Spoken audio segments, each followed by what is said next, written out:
Hey guys, how you going? Welcome to the Positive Experience podcast, where we look at the good, the bad and the ugly in living your best life. Today's segment is called In the Trenches, where we look behind the scenes at what's happening in the clinic.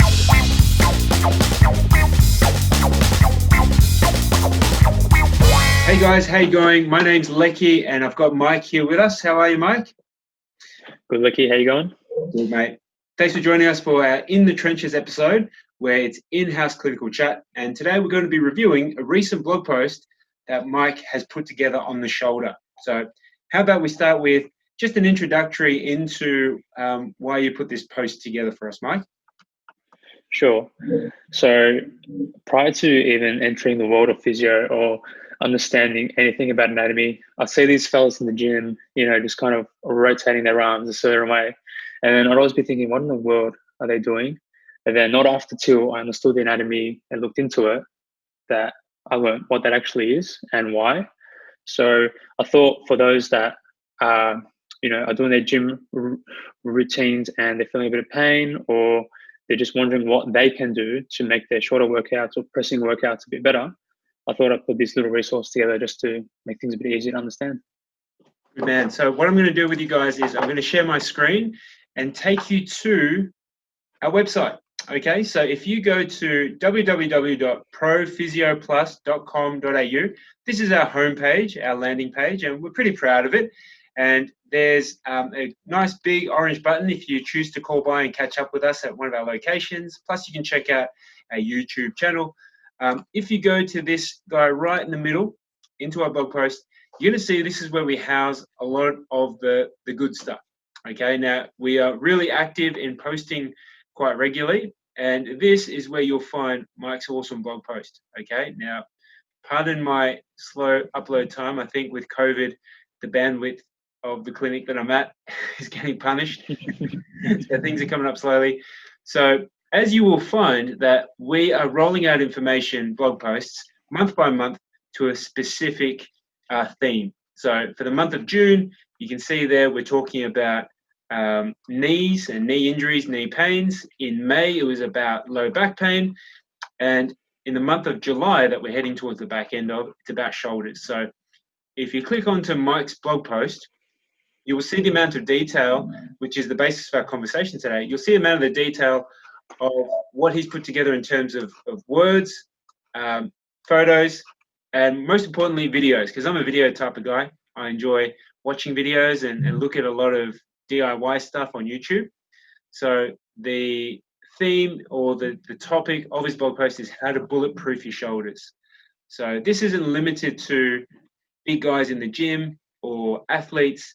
It could be people in the office or at home because we're stuck in front of the computer and we're getting shoulder-related neck pains, or maybe shoulder-related postural pains, or maybe you've got an old injury from playing tennis and swinging the racket around.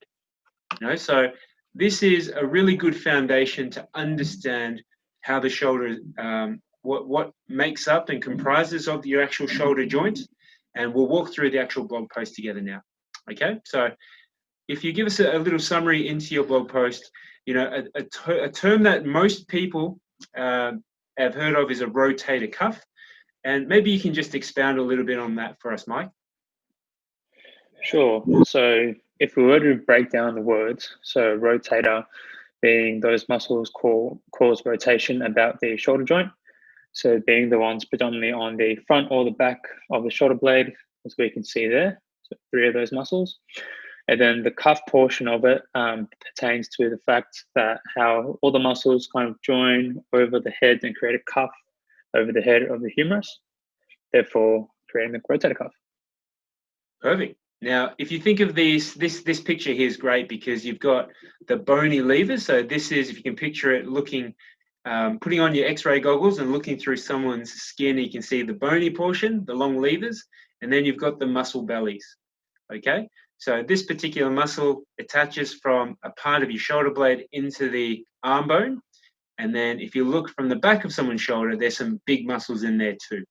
Okay, so if there's 4 muscles that comprise your rotator cuff, what's their primary movements? Well, let's look in a little bit further. So one of these muscles is supraspinatus. So What can you tell us about this particular muscle, supraspinatus, Mike? Yeah, so that's the one that sits right at the top, as we saw highlighted red above there. So this one is probably the one that's most, infamous for injury because of where it's based. So you can see there as it's kind of going out and then attaching onto the arm at the end there. Right before it is that bony prominence. So if we are raising our arms up, then if we haven't worked on that postural stuff, then we can really catch that tendon onto there, which is the portion of the muscle where it's attached to the bone. So the tendon is where the tendon attaches muscle to bone. And then when we lift our arms, kind of hunch posture, that's when we increase the chance of impinging it. Perfect. And, mechanism-wise in sport, a lot of outstretched arms and then you kind of fall on outstretched hands. That really pulls the muscle and you could tear your supraspinatus. So this is probably the most commonly torn muscle of your rotator cuff if you're falling out with your hands out in front. Okay, so whether you're a little old lady or you're a professional athlete, this is the one that I find most people will injure in their rotator cuff.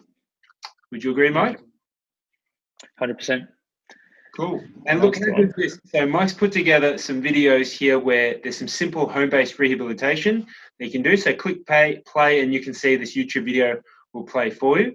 I'm just really gushing at how much work Mike's put together here. So if you look at this muscle supraspinatus, you can also link into another key muscle, which is called your deltoids, and that can also help to build this buttress, this brace that helps reinforce the shoulder.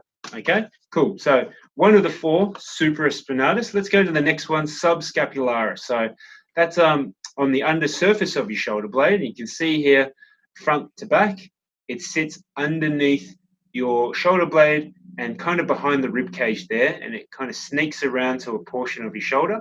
Tell us a little bit about subscapularis there, Mike. Sure. So if you just look at this one compared to the others, once we go through the last two, you'll notice that it's the biggest of the four. So the fact that it has more muscle fibers and it's just bigger overall means that you'll find its movement a bit easier. So it's responsible for internal rotation. So rotating that arm inwards towards yourself. Yep, just like Leki's doing there. And you'll find that that's just naturally much easier than the opposite because the guys at the back are a bit smaller. We'll get into that in a second. Great. And in terms of mechanism of injury, I've found subscapularis usually is injured when someone lands on the elbow and sort of shunts upward. So that sort of stretching of the muscle fiber, like if you're playing rugby and you score a try, that's the one that usually gets subscapularis. Okay. And again, there's some nice cheeky videos here on what you can do. Let's look at infraspinatus and teres minor, these guys here. Yeah, so as we were saying, these are a bit smaller than the subscap if you look at their kind of muscle area that they take up on the scap. So these do the exact opposite of the subscap. So considering that they're found on the back of the scapula as opposed to the front of it, like the subscap, if you can picture that muscle shortening, it's going to rotate your arm outwards. So their primary action is to rotate the arm outwards. Perfect. So that does one action, and then this guy does the opposite. Perfect. So this movement, heading outwards. All right, great. So there again is some exercises for your infraspinatus and teres minor. And this is pretty much the summary of Mike's rotator cuff blog post. Now, I'm just going to unshare the screen. So please make sure you jump on, check the videos out, check this walkthrough. This is a very well done basic blog post as a starting point for most people in trying to understand rotator cuff, because it can be a bit of a buzzword that not many people understand exactly what a rotator cuff is. But this, in pure black and white plus some color photos, shows you exactly what the rotator cuff is. Okay, so if I'm just going to unshare my screen here. So I've got a cheeky model here. I hope you can see that clearly. So if you were to look at me, this is my shoulder, okay? And so you have the front-facing portion of your shoulder blade. That's where one of the key muscles sits, okay? And where it comes in and attaches to the arm, when that contracts, it helps bring your arm inward. So that's that inward rotation of that subscapularis. Now, if I was to turn around and you're looking at the back of my shoulder, okay, that's where these other muscles, infraspinatus, lives under here, and it attaches to the side of the arm. So that way, when those muscles contract, it helps roll me outward. Okay, hope that makes sense. And so the last portion is this muscle which sits in this divot, okay, supraspinatus, and attaches to the side of the arm. So when that muscle contracts, it raises your arm out to the side. Now, if this rope that goes under this bony bridge is the one that gives you problems when you're landing out on your arm, it creates things like potentially a muscle tear. It can also give you things like bursitis because there's a little angry bursa in there. So this area in here is where a lot of unhappy shoulder pains can originate. Okay. Anything else to add there, Mike? I think something important that people understand as well is, apart from the movements that the rotator cuff produces, it's also the stability that it adds to the shoulder. So as I mentioned in the blog, funny enough, I got one here too. If we think of all those muscles you just outlined from the front, the back, sitting up there, if all of them are acting together, then what they can do is actually suck the head of that arm bone there, the top of it, into that little socket, just to increase the stability of the shoulder while it's moving around. Because if we look at it, it doesn't have that ligament to support, hasn't got that support that other joints might have.